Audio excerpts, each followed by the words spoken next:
The following podcast is a Dear Media production. What is it like to be a twin? In the case of fraternal twins, it's actually two separate eggs that were ovulated simultaneously and two different sperm that each got one of those eggs. Therefore, fraternal twins are actually more similar to just being regular siblings who happen to be born at the same time. Allie and Lucie very much came as a package deal. A lot of people ask if, as twins, we experienced any sort of twin telepathy. Our brains are having the same electric circuit moments. And we have a lot of those moments where we look at each other and we're like, yep. I'm getting you, I'm sending you something. And people around us are like, what are you guys talking about? And we're just like, you wouldn't get it. Like, our brain just went down a journey of years and it just took us to the same exact spot. And here we are. And I look at you across the room and you got me, Allie, you got me, but no one else has any idea what we're talking about. She is like my little cute creature who's just so sweet and delicate. Like, if anyone knows Allie, she's truly a delicate flower. Allie, call me now and get your ass over here to the studio. Just kidding, I respect her boundaries.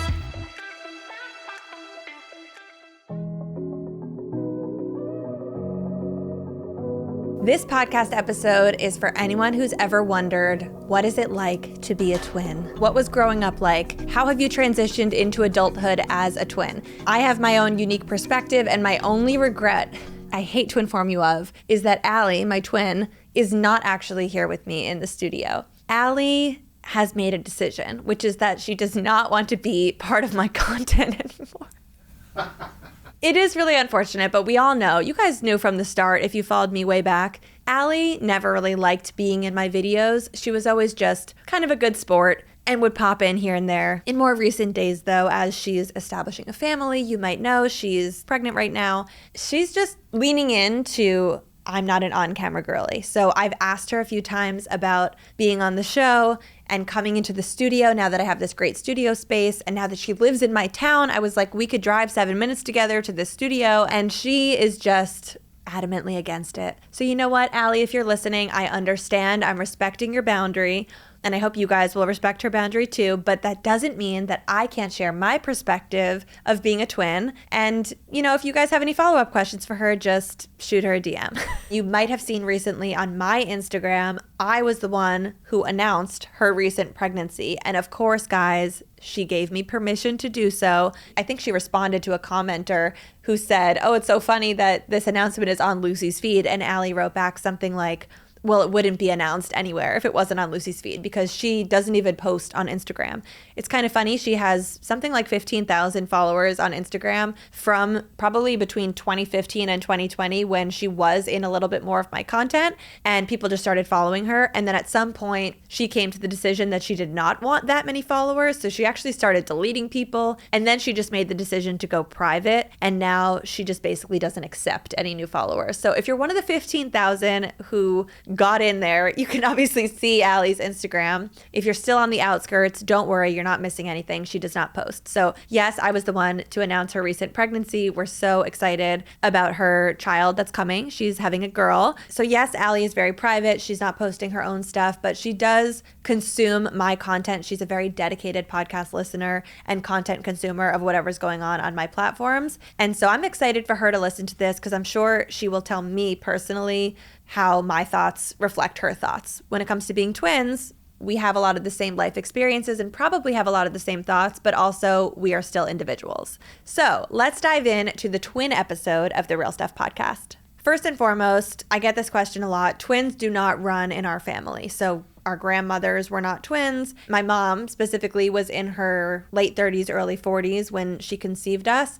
And as you get older, particularly after the age of 35, your odds of having twins increase. And we are fraternal twins. So just a little quick science lesson. If you are an identical twin, that means that there was one egg, one sperm, it was fertilized, and then it split apart. And therefore, those two babies were from the exact same egg and sperm and have the same DNA. In the case of fraternal twins, it's actually two separate eggs that were ovulated simultaneously and two different sperm that each got one of those eggs. Therefore, fraternal twins are actually more similar to just being regular siblings who happen to be born at the same time. So I'm no more genetically similar to Allie than I would be to her if we were actually just siblings who were born 3 years apart. I do feel, though, maybe it's personal opinion, maybe it's science, that being born at the same time and sharing the womb environment and the whole prenatal space does actually have an effect on the biology of you.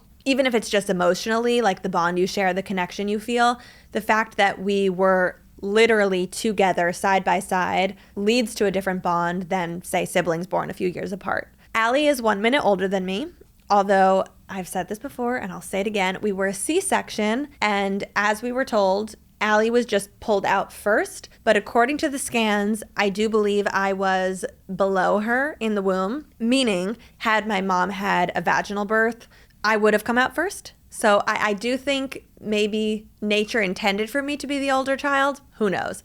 Honestly, highly doubt it. I absolutely have younger child energy, and there's a part of me that feels like once birth order is established, like if it's a C-section, whoever gets pulled out first and is called older child and then someone else younger child, you fall into those roles a lot of times subconsciously. So I definitely took on characteristics of being the baby of the family, even though, you know, I genuinely feel I am the youngest sibling and I am 1 minute younger than Allie, and it was by C-section. So it's interesting, but I definitely feel like the youngest child. I can remember as young as first grade, people in our school being fascinated with our experience as twins. I know now, I actually looked it up before this, global twin birth rates have risen by roughly a third since the 80s. A lot of this is driven by things like an increase in IVF and also people choosing to have kids later and later. So twins today, I don't feel are as rare as they were when we were younger. But even when I was younger, we were not the only twins around us. And actually my grade in school had kind of an inordinate amount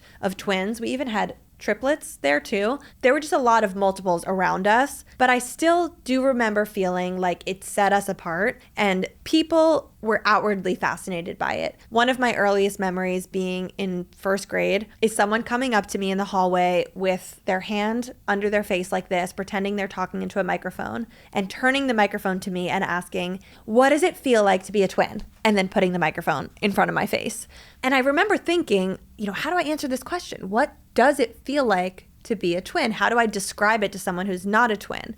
And it was so hard to do so because truthfully, it was like asking a brunette person, what does it feel like to have brown hair? Or in just a more, you know, parallel sense, asking someone who has a brother, what does it feel like to have a brother? Like, you just don't know any different. When you are a twin, how does it feel? It just feels like I'm a person going about living my life in the world normally. And the fact that I have a twin, it's like I don't know what it's like to not have her. So I can't exactly explain to you what it feels like per se. But I can give you some feelings that now as an adult, if I reflect back on, I can understand are very unique to growing up with a twin. Some fraternal twins tend to look a little bit more alike than others, just the same way that some siblings tend to look more alike than others. Allie and I feel, don't look like we are twins necessarily. I have a theory that people get kind of mixed up once you tell them you're twins, and then they start to just feel confused with like, okay, which one is Allie and which one is Lucie? And so then they start to feel like you look alike. But I feel that if we went through our lives and never told anyone around us that we were twins,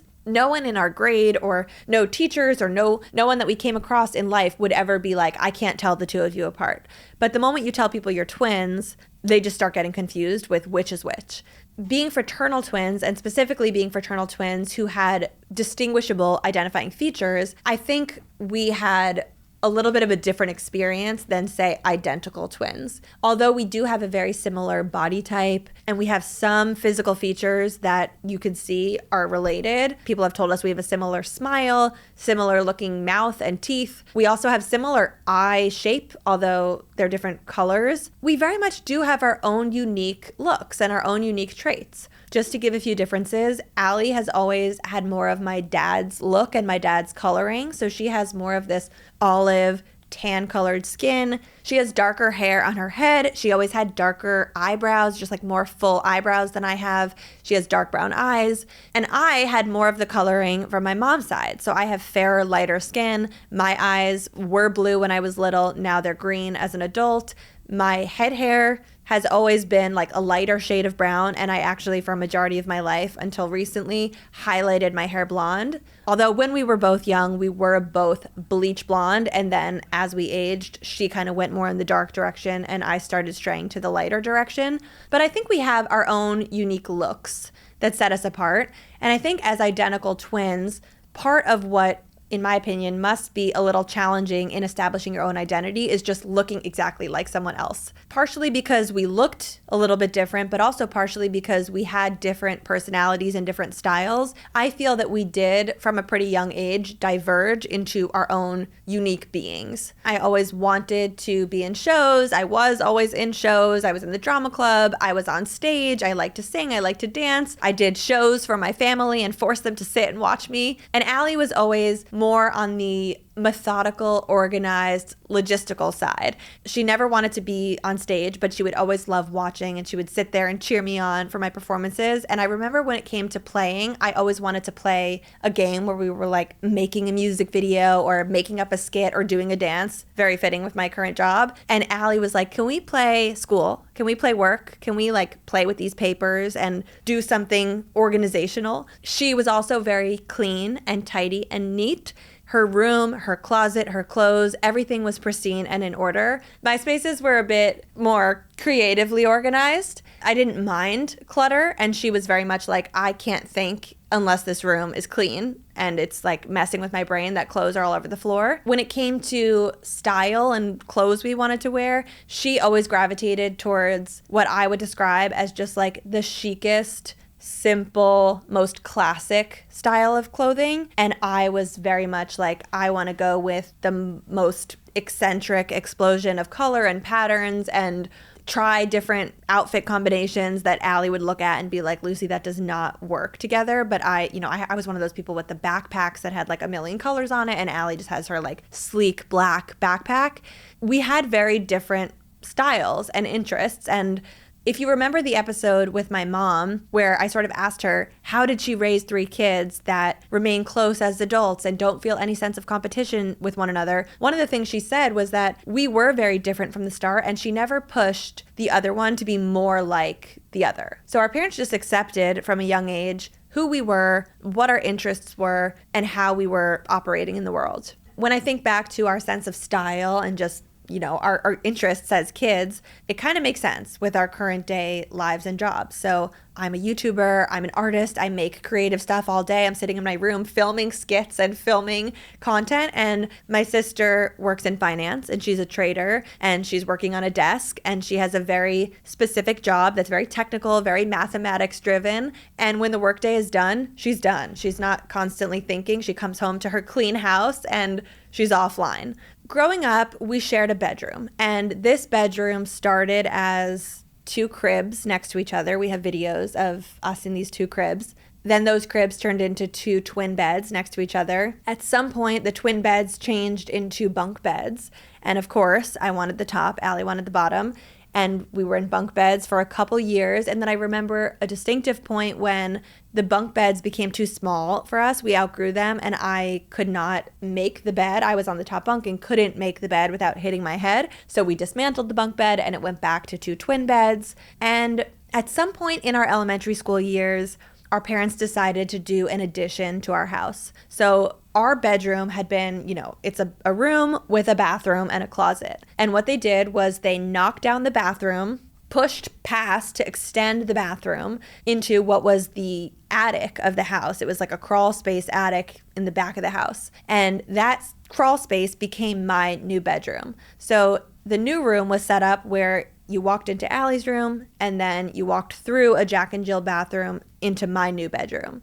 I don't remember exactly what year we did this addition, but I remember the moment of our parents saying, we're going to extend the house and one of you is going to get a new room. And I remember without question, Allie and I, we didn't even have to talk about it. It was like, obviously, Allie's going to be the one who stays in our current room and Lucie's going to be migrating to the new room. That is also just so fitting with my current desire for, I love change. I love shifting things around. As I moved into that room, probably every year for the entirety of, that must have been in elementary school, and every year until high school, I moved my bed around to have a different arrangement of the room. I tried different styles. I would put an ottoman in the room, then I would push the bed against this corner, then I would move it under the window, then I wanted this like canopy thing over my bed. I just always wanted the room to be different. And Allie is more of she gets comfortable with what she likes and she sticks to it. So she had no interest in expanding to a new room, and I was so excited to start over and have a new room. But what's funny is despite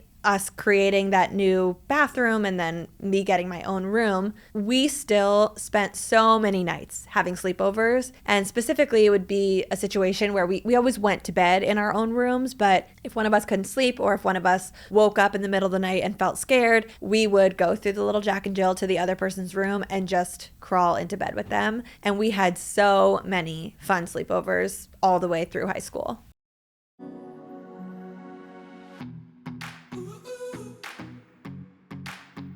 Getting my kids dressed used to feel like a whole production in this house. Convincing my toddler it was time to stop playing, negotiating the outfit choices, and then trying to wrestle shirts over heads or zip up coats while everyone's getting frustrated. That is the prime reason why we love Magnetic Me. All of their clothes use magnets instead of snaps, buttons, or zippers, which makes dressing my kids so easy. And now that Milo is older, he can actually get dressed all by himself. The best part is that he wants to do it. He gets excited to pick out his own outfit and do it on his own, which honestly feels like a small parenting miracle on my end. Magnetic Me has made dressing so much easier, so much more enjoyable for everyone in our house. We save so much time in the mornings, and instead of rushing and getting frustrated, we're actually out the door on time because we just need to snap things closed with magnetic closures. I'll never forget the first time Milo dressed himself in one of their outfits. They have those little snaps over the shoulders, so it easily lets his head in and then it just snaps closed behind him.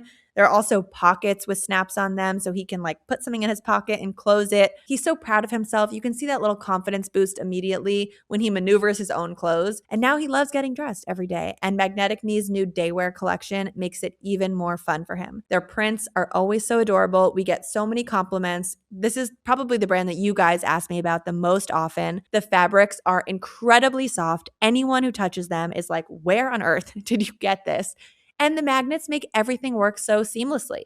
They have so many cute styles of pajamas and daywear clothes you can match with your kids. So if you want to make dressing time easier for your whole entire family, trust me, you're going to love Magnetic Me. Right now, new customers can get 15% off site-wide when you go to magneticme.com. Go check out all their cute prints and collections, and don't wait. Get 15% off at magneticme.com. And you can try to check the code, all caps, Lucie15, and see if that might work for you.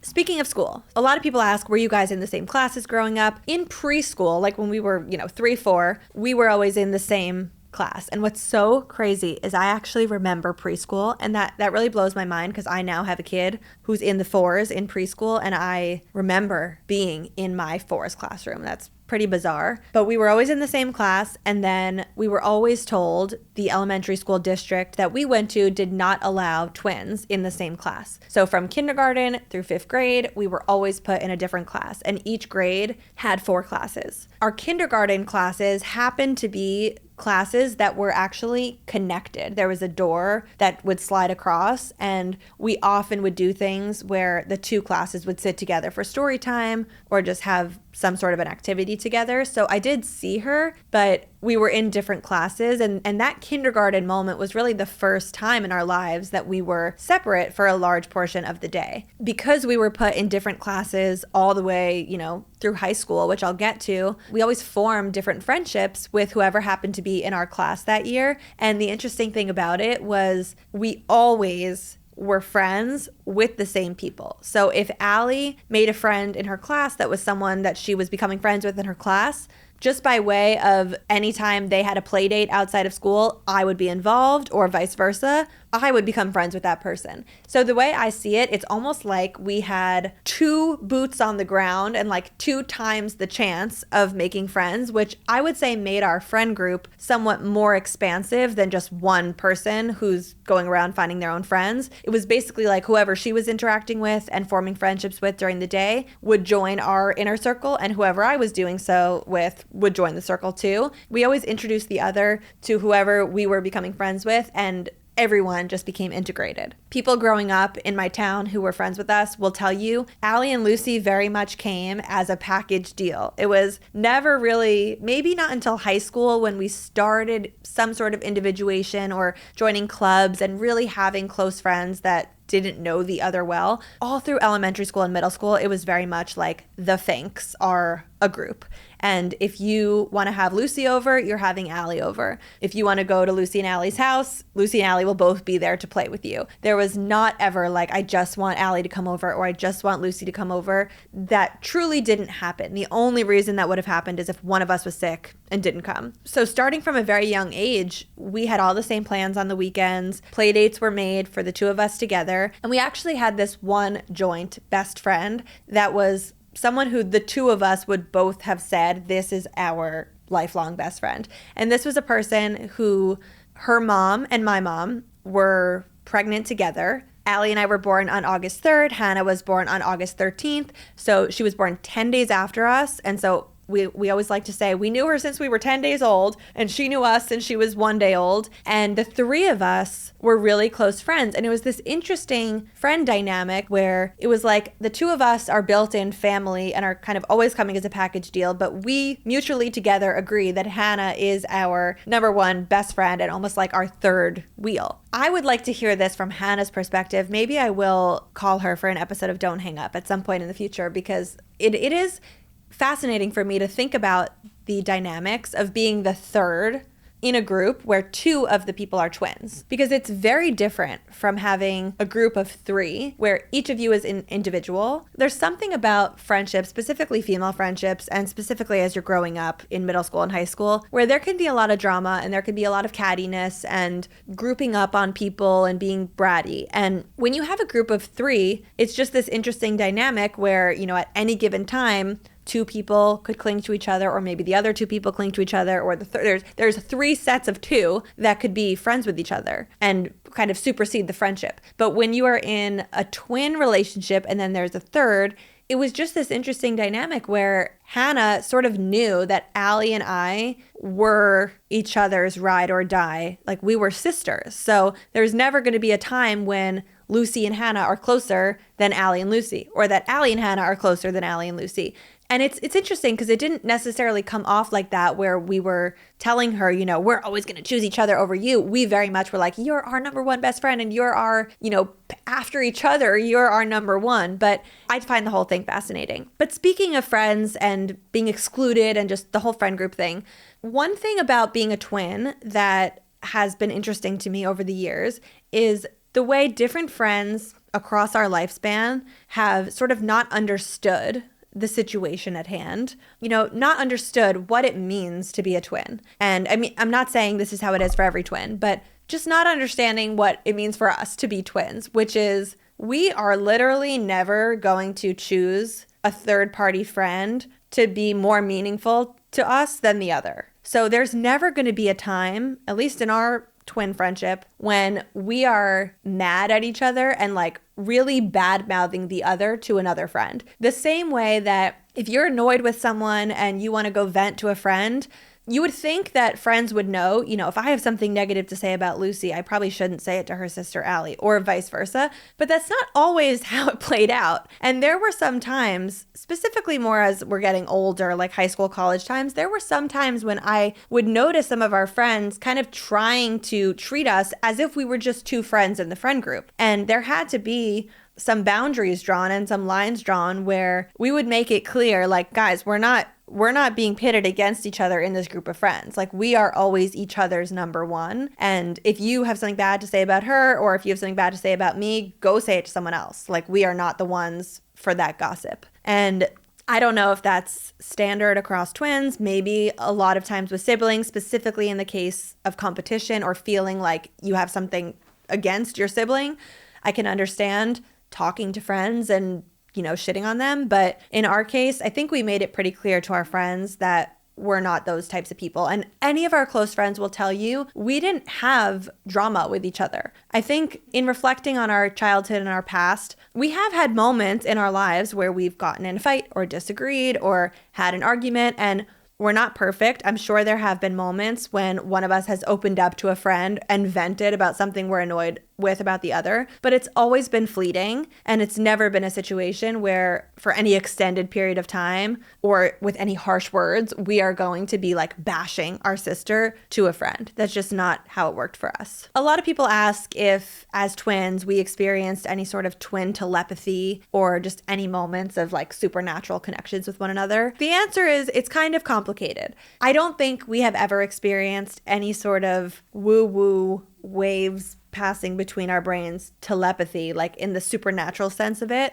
But what I think is a better explanation, we have experienced some of those moments of we're having the same thought, we're finishing each other's sentence, we kind of know what the other's thinking. And I have sort of an explanation for it. And it's not just like wavelengths being sent through the air because we happen to be twins. If you really think about it, in the case of twins who were born together and then lived pretty much every single stage of their childhood together, it makes sense to me that their brains would essentially develop in the same way. And what I mean by that is when we were born, and then we went through early childhood. Of course, we were, as I said, in different classes, but we pretty much had the same experience in childhood aside from the hours of being in school. We went on all the same vacations. We had all the same weekend activities. We were on all the same play dates. We had all the same family experiences at home every night and every morning.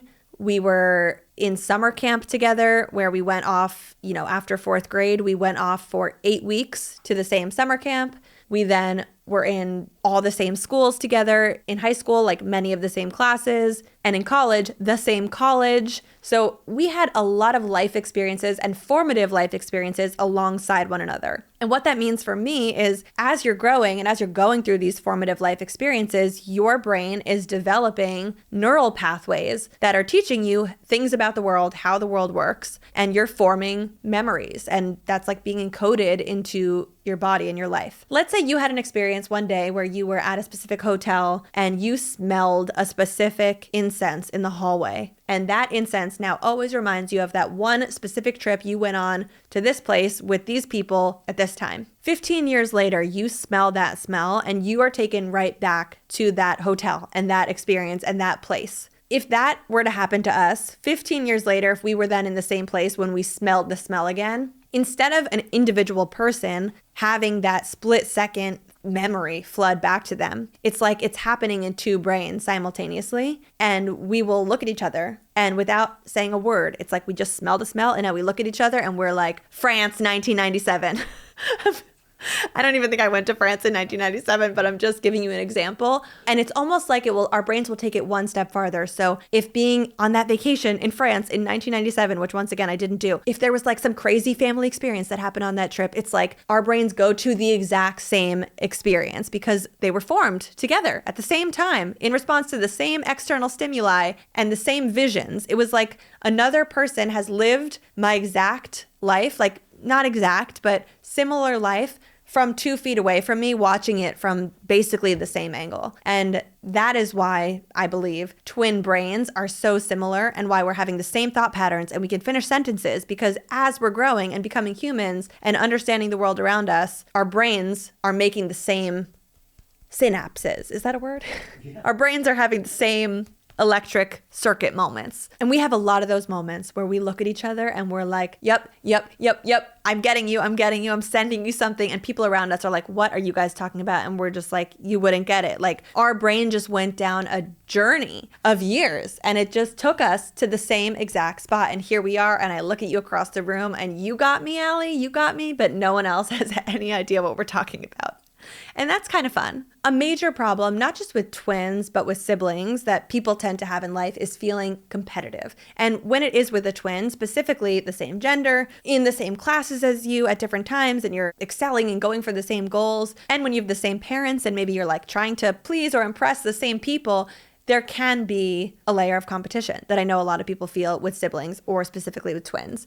And in our case, I've said it before, Allie and I had not only none of that, but like it was actually in the opposite direction where, as far as I'm concerned, and I can't speak for her, and I wish she were here, I had the opposite of competition, which is where I actually wanted to do worse than her on things. And I wanted her to excel. When I really try to unpack this, I feel that despite being the youngest child, Allie was always a bit more reserved, like a little bit more of a homebody, a little bit more scared of going out and doing things than I was. In fact, when it came to summer camp, I think I was ready to go to summer camp after second grade, and Allie was like extremely homesick and had no interest in going. And my parents thought it was important that she go ultimately, and so pushed her to go by after fourth grade. And so we went together for the first summer after fourth grade. And by the way, Allie loves camp, loved her experience, loves it now, looks back with,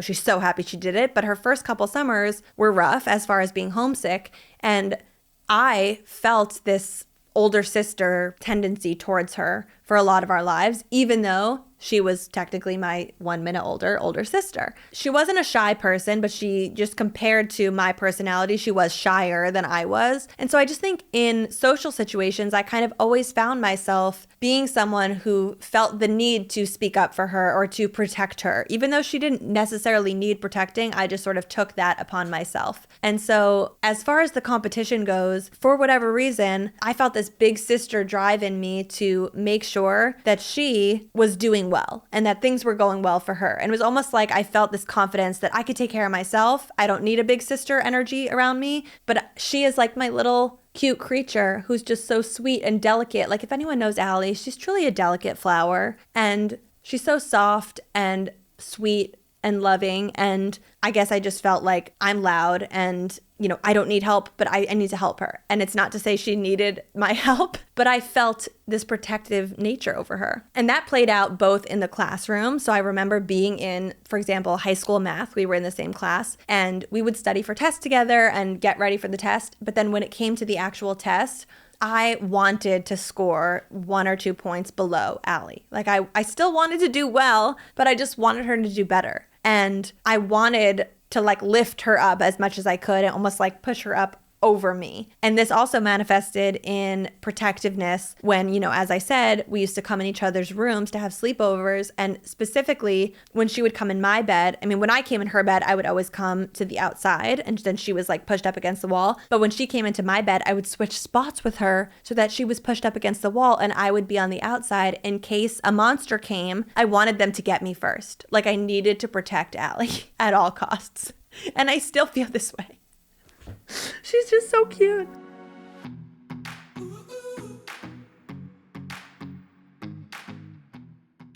Yes, I'm holding underpants in my hands. Guys, I finally tried out Skims and I totally get the hype now. I'm actually shocked it took me this long, but there are so many drops, so many products, and I just started with the Fits Everybody collection. And it's the perfect introduction if you have never tried Skims before. I got the Fits Everybody thong, the Fits Everybody scoop bralette. Both of these are in a nude color. Honestly, I can't believe how comfortable they are. The fabric is insanely soft and stretchy. It literally melts into your body. Feels like you're wearing nothing at all. Like it feels a little bit like air, which is something I never thought I'd say about a thong, but that's how I want it to feel. Thongs typically bother me by the end of the day. This one leaves no lines under my clothes and it doesn't dig into my body. I just completely forget that I'm wearing it. Also, the scoop bralette is my new obsession. I don't have it here with me, but it gives me just the right amount of support without feeling tight or restrictive. The fabric molds to your body in a way that feels custom. I don't know what kind of magic they're putting into these clothes, but it's unreal. I also have to call out this brief. I'm holding it here, and the only way to describe this is that it feels like you're wearing tights. Like it's that feeling of wearing tights, but so thin and such a whipped cloud foam material that holds everything in but is not circulation cutting. This is the first time I tried Skims. I can confidently say I'm officially obsessed with them. The Fits Everybody collection is that good. It truly lives up to the name. It's one of those things where once you try it, you will not look back. So if you've been curious about trying Skims, or if you are looking for something comfortable, seamless, and flattering, start with Fits Everybody. You could shop the Skims Fits Everybody collection at skims.com. And after you place your order, make sure to let them know we sent you. So select podcast in the survey and be sure to select our show, The Real Stuff, in the drop-down menu that follows.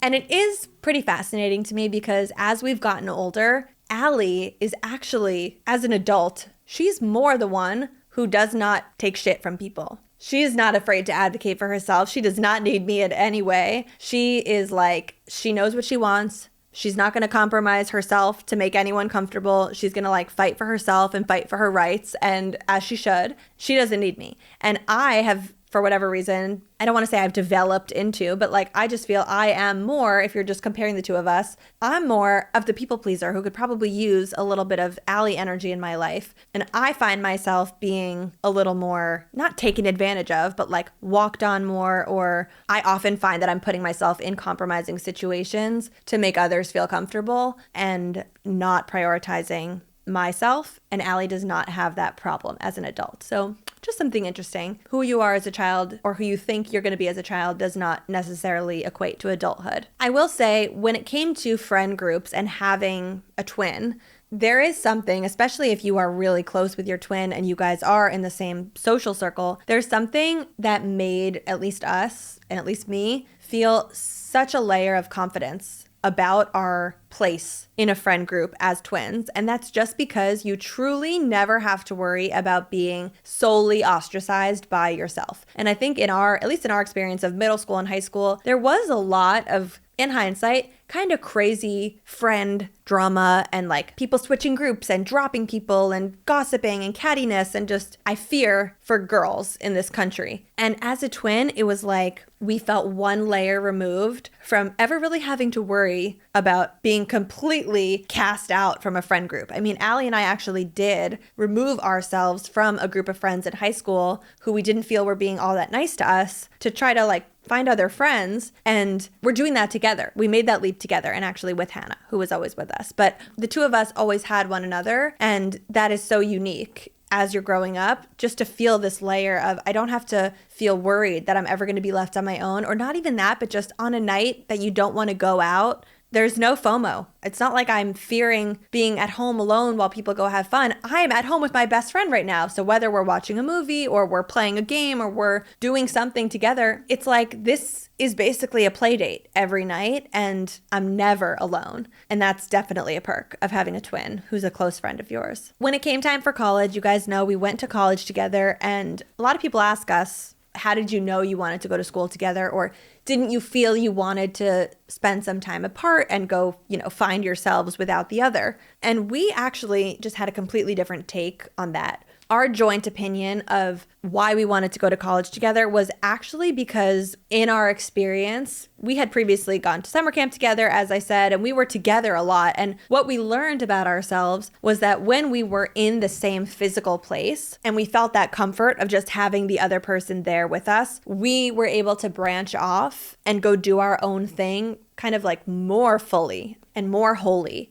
And in camp, this manifested with us always being in the same bunk and us always having a family member at camp, especially sleepaway camp. That was just such a perk. But we were very much kind of off doing our own activities all day. Like we had different interests. We were doing different things, and then we just got to come back to each other. And we talked about college, and we talked about how if we went to different colleges across the country, I just had a feeling that we would both be trying to get to the other a lot more often. Like I felt like I was going to miss weekends at college with my friends, or she would have to miss weekends at her college with her friends, because we'd be traveling to visit the other so often because we had never been apart in that way. And it felt like we can't go months without seeing each other. So this is just going to make us like constantly be talking. Whereas if we do go to school together, and we ended up living together all 4 years. If we feel like we have each other as the home base, and we just like don't have to deal with roommate drama, but we just have each other, and we know we could live together, we know we're compatible roommates, then we can get to college and just sort of branch off and do our own thing, be in our own clubs, do our own activities,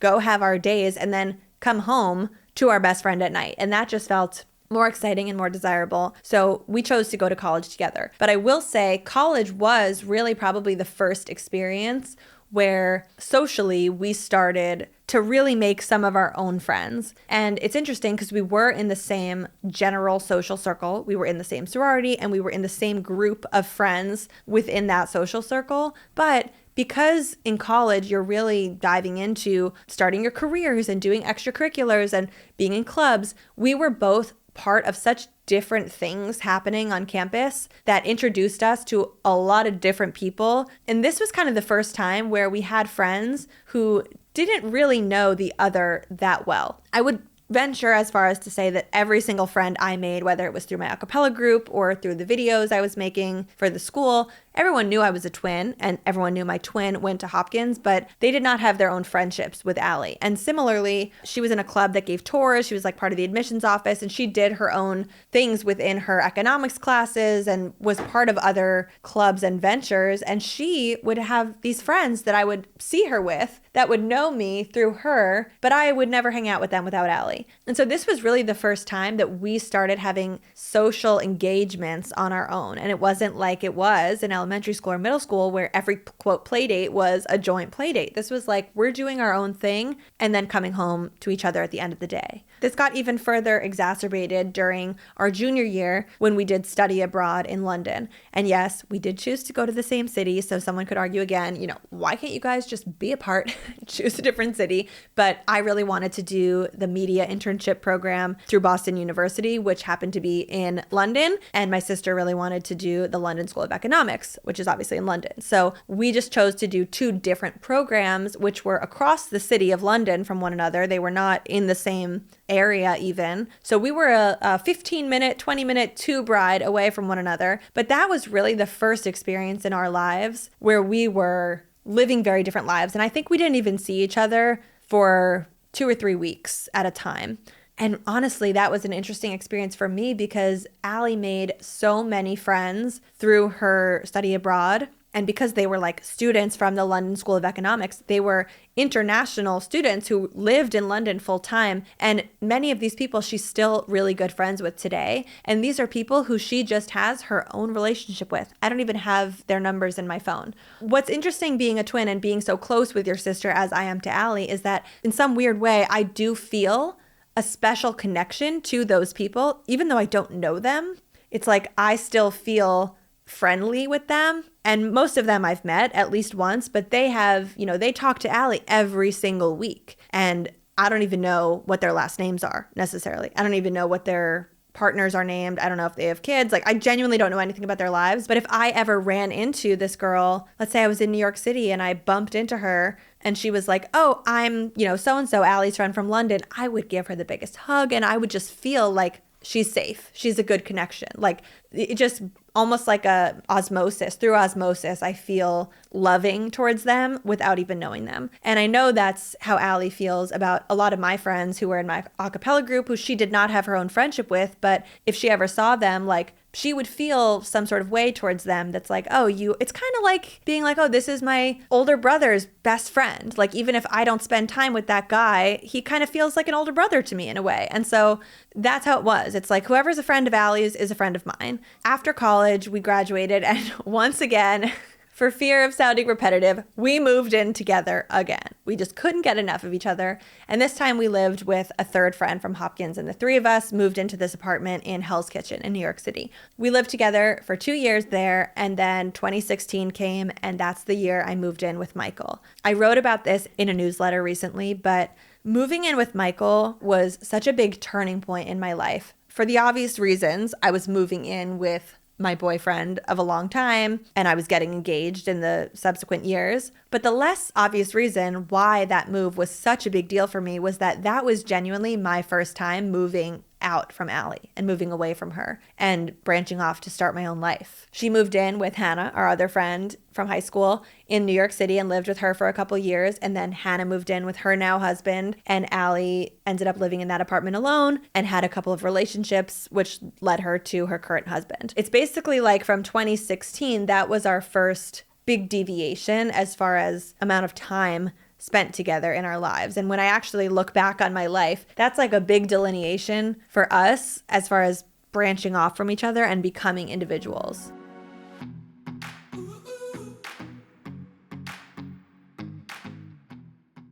I just placed a new order for some items from Vuori, and I could not be more excited. I've been really into wearing comfy athletic loungewear all around the house, particularly on the days like today when I play evening tennis. And lately, I've been leaning towards pieces that I know will feel good on my body and then fit into real life. And that's exactly why I love this brand. Vuori is truly not your average athletic wear. It's performance clothing designed for how we actually live. I ordered this pair that I'm wearing right now. This is the slim flare pant in their most gorgeous Java color. And whether it's for a morning walk, working from home, running errands, shoot days, as I said, playing tennis, or even just grabbing a coffee or meeting up with a friend, I know their pieces look polished enough to leave the house and feel elevated, but they feel like something that you could just sit and lounge in all day. And that balance is everything to me. Their dream knit fabric deserves its own moment because it really is next level. They have some of the softest joggers on the planet. They are lightweight, relaxed, and they have 4-way performance stretch that moves with you. Insanely comfortable. And what I love most is the versatility, how you can go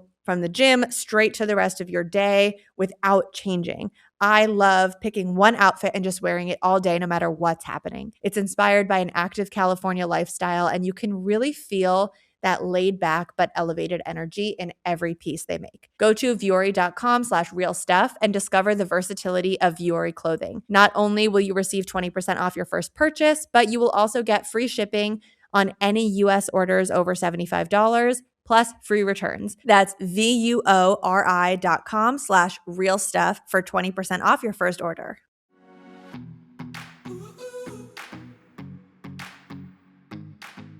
We were kind of always living parallel lives, like in the same stage of adulthood at the same time, going to college and getting early job opportunities. Of course, I was dating Michael since 2009, so I was always in a relationship and she was in and out of relationships with different people. But we were at a very similar stage, like things in our lives felt similar as far as what we're doing on the weekends and just like what's happening in our lives until I got pregnant with Milo, which was in early 2021.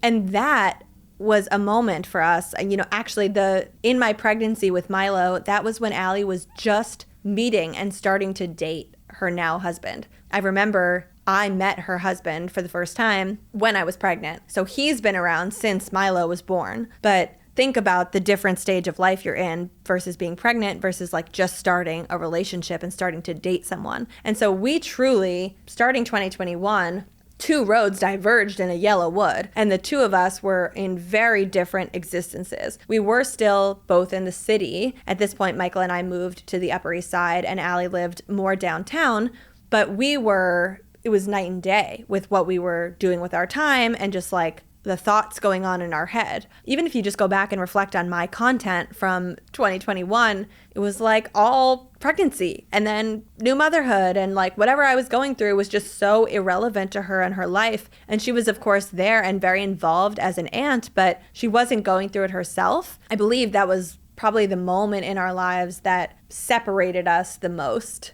just as far as like being in the same stage. And it has been this way for 4 years. So in this time period from 2021 through now, she moved in with her boyfriend, got married, and she's just now in 2026 broaching the time when we're entering a similar stage. So as I said, she's now pregnant with her first. And as you probably know from my social, she did move to our town. So I think we always knew we wanted to live in the same place. Like it's another scenario like it was before where we're so close. We had such a good experience. We want to be close in our lives, and physical proximity is a big part of that. So she had actually moved out of the city before I did and was living in a different suburban neighborhood in an apartment. But I think she knew when she bought a house, ultimately she wanted to be in the same area that I was in.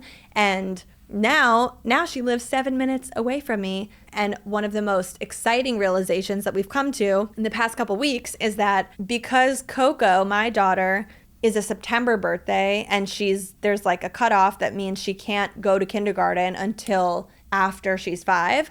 So she turns 5 September 13th. So she won't be 5 to make that year cutoff. So she actually has to wait a year. She's going to end up being the oldest in the grade. She's going to be like almost 6 when she goes into kindergarten, which means that given Allie's daughter and her due date of when she's due, Coco and Allie's daughter are going to be 1 grade apart. And They won't be in the same elementary school district, but we will be in the same middle school and high school, meaning our daughters will have 2 years overlapping as cousins in middle school and 3 years overlapping in high school. And to us, like, just as far as how disparate our lives have felt, it's so exciting that it's actually not as disparate as I thought, and our daughters will be 1 grade apart. That's so exciting to me. That's like as close as possible to twin cousins as we could possibly have, aside from if they were in the exact same grade. And I think it's kind of nice that they're not in the exact same grade, because then we don't have to worry about friendship drama or like, are they in the same friend group? None of that. They're just 1 grade apart. Coco will always be looking out for Allie's daughter. And that is just a joyous thought that I had recently. I really do wish Allie were here to deliver this information to you. And she's probably going to listen to this and laugh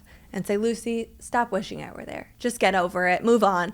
But, I do think she would bring some valuable insights to this conversation, because she probably had a very different experience, similar but different. And one area that I think is probably an interesting difference that I can't even tell you about because it was her experience, would be her experience of having a twin who was in a long-term relationship and essentially being that third wheel in my relationship with Michael for so long.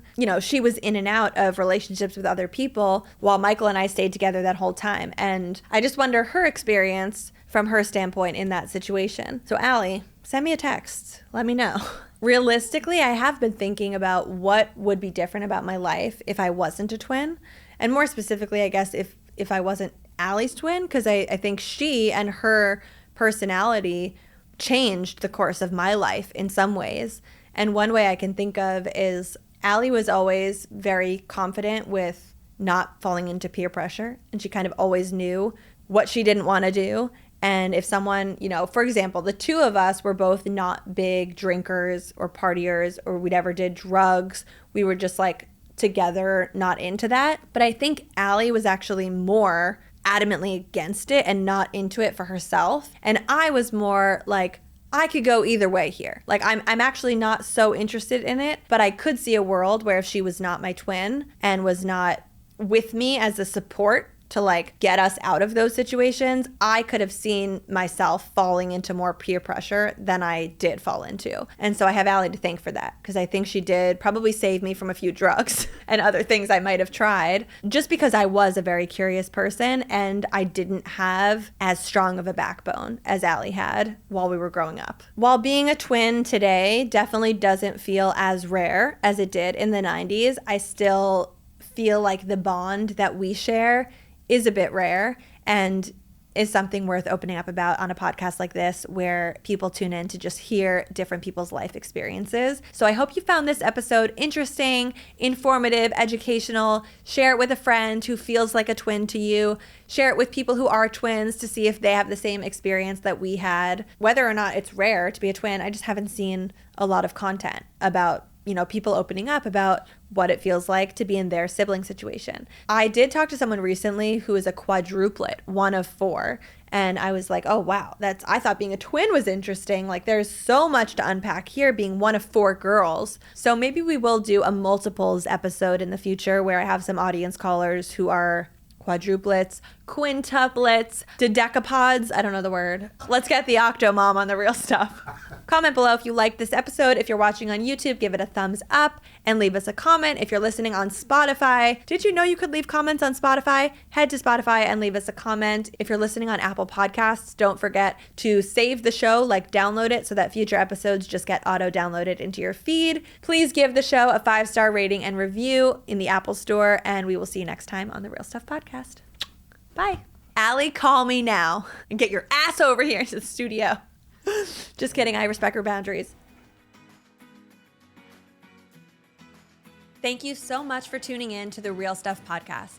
If you're liking the show, please head over to Apple or Spotify and leave us a written review. If you're watching on YouTube, drop a comment down below and join in the conversation. And if you're feeling called to be a guest on the show, visit luciefink.com/apply and tell us your story. Thank you so much, as always, for sharing your time and attention with us, and we will see you next time on the Real Stuff Podcast. Please note that this episode may contain paid endorsements and advertisements for products and services. Individuals on the show may have a direct or indirect financial interest in products or services referred to in this episode.